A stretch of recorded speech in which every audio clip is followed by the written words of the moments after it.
Everyone, welcome to news latest updates. Budget 2024కి సంబంధించి ఏపీకి బ్రహ్మరథం. బడ్జెట్లో ఇచ్చిన వరాలేంటో ఇప్పుడు మనం ఈ వీడియోలో క్లియర్గా తెలుసుకుందాం. ఈరోజు జూలై 23న లోక్సభలో ఆర్థిక మంత్రి నిర్మలా సీతారామన్ 2024-25 కేంద్ర బడ్జెట్ను సమర్పించారు. ప్రస్తుత ఎన్డీఏ కూటమిలో కీలకమైన తెలుగుదేశం పార్టీ అధికారంలో ఉన్న ఆంధ్రప్రదేశ్ రాష్ట్రానికి తాజాగా బడ్జెట్లో ప్రాధాన్యత ఇచ్చారు. రాష్ట్ర ప్రజలు ఎప్పటి నుంచో ఎదురు చూస్తున్న పోలవరం ప్రాజెక్టును పూర్తి చేయడానికి ఆర్థిక సహాయం చేస్తామని తెలిపారు. అలానే రాష్ట్ర నూతన రాజధానికి తోడ్పాటు అందిస్తామన్నారు.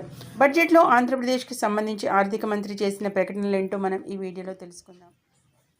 ముఖ్యంగా పోలవరం పూర్తి చేసేందుకు సహాయం కేంద్ర ప్రభుత్వం ఆంధ్రప్రదేశ్ అలాగే ఆ రాష్ట్ర రైతులకు జీవనాడి అయిన పోలవరం ప్రాజెక్టును త్వరగా పూర్తి చేయడానికి ఆర్థిక సహాయం చేస్తుందని నిర్మలా సీతారామన్ బడ్జెట్ ప్రసంగంలో తెలిపారు. ఇక ప్రాజెక్టు పూర్తయితే దేశ ఆహార భద్రతలో కీలకంగా మార్పులనేవి రాబోతున్నట్లుగా చెప్పారు. అమరావతి నిర్మాణానికి 15,000 కోట్లు, అలానే ఆంధ్రప్రదేశ్ నూతన రాజధాని కోసం మల్టీలేటరల్ డెవలప్మెంట్ ఏజెన్సీల ద్వారా కేంద్ర ప్రత్యేక ఆర్థిక సహాయాన్ని అందజేస్తుందని ఆర్థిక మంత్రి తెలిపారు.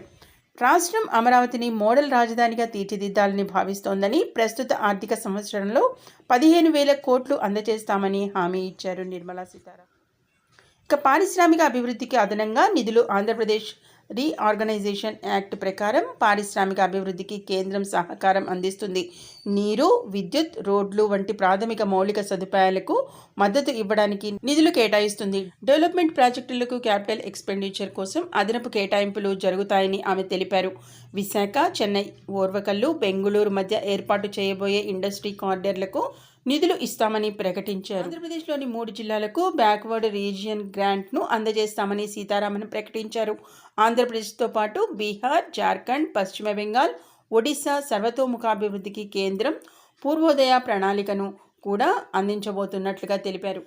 అలాగే నారా లోకేష్ ట్వీట్ ఆంధ్రప్రదేశ్ అభివృద్ధి బడ్జెట్లో ప్రాధాన్యం ఇచ్చినందుకు రాష్ట్ర విద్యాశాఖ మంత్రి నారా లోకేష్ కృతజ్ఞతలు తెలిపారు. ఈ మేరకు సోషల్ మీడియా ప్లాట్ఫామ్ ఎక్స్లో ఓ పోస్ట్ని అయితే చేశారు. అందులో ఆంధ్రప్రదేశ్ రాజధాని అమరావతి, జీవనాడి పోలవరం ప్రాజెక్టులు పూర్తి చేయడానికి సంపూర్ణ సహకారం అందిస్తామని ప్రకటించిన కేంద్ర ప్రభుత్వానికి ధన్యవాదాలు. అలాగే బడ్జెట్లో 15,000 కోట్లు కేటాయించి ఆంధ్రప్రదేశ్ పునర్నిర్మాణానికి కట్టుబడిన ఎన్డీఏ ప్రభుత్వానికి రాష్ట్ర ప్రజల తరపున కృతజ్ఞతలు అందజేస్తున్నామని చెప్పారు. ఈ నేపథ్యంలో తెలుగుదేశానికి కేంద్రం ప్రాధాన్యం, అలాగే ఆంధ్రప్రదేశ్ ముఖ్యమంత్రి నారా చంద్రబాబు నాయుడు కూటమి ప్రభుత్వం అధికారంలోకి వచ్చిన తర్వాత 2 సార్లు ఢిల్లీకి వెళ్లారు.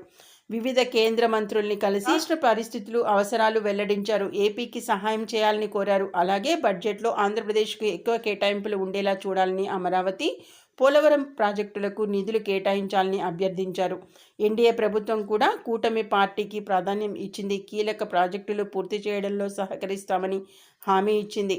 చూశారు కదా, ఏదైతే 2024-25 సంవత్సరానికి సంబంధించి బడ్జెట్లో అయితే ఆంధ్రప్రదేశ్ రాష్ట్రానికి సంబంధించి పలు హామీలను అయితే ఇచ్చింది. దీనికి సంబంధించి ముఖ్యంగా అమరావతి నిర్మాణానికి సంబంధించి 15,000 కోట్లు, అలానే ఆంధ్రప్రదేశ్ నూతన రాజధాని కోసం మల్టీలేటరల్ డెవలప్మెంట్ ఏజెన్సీల ద్వారా కూడా కేంద్రం ప్రత్యేక ఆర్థిక సహాయాన్ని అందజేస్తుందని ఆర్థిక మంత్రి అయితే తెలిపారు.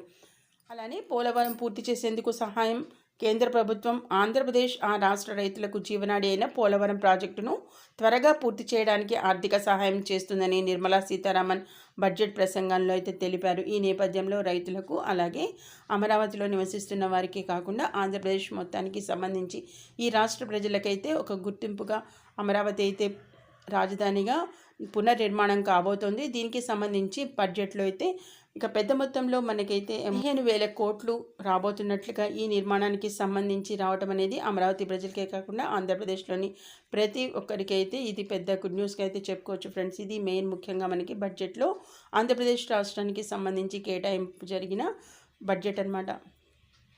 మరిన్ని ఇలాంటి లేటెస్ట్ ఇంపార్టెంట్ మెయిన్ అప్డేట్స్ మీ మొబైల్లో నోటిఫికేషన్గా పొందాలంటే వెంటనే ఛానల్ని సబ్స్క్రైబ్ చేసుకోండి. అలాగే వీడియోని ఇంకా లైక్ చేయకపోతే వెంటనే ఒక లైక్ ఇచ్చి ఛానల్ని సపోర్ట్ చేయండి. Okay, thank you for watching.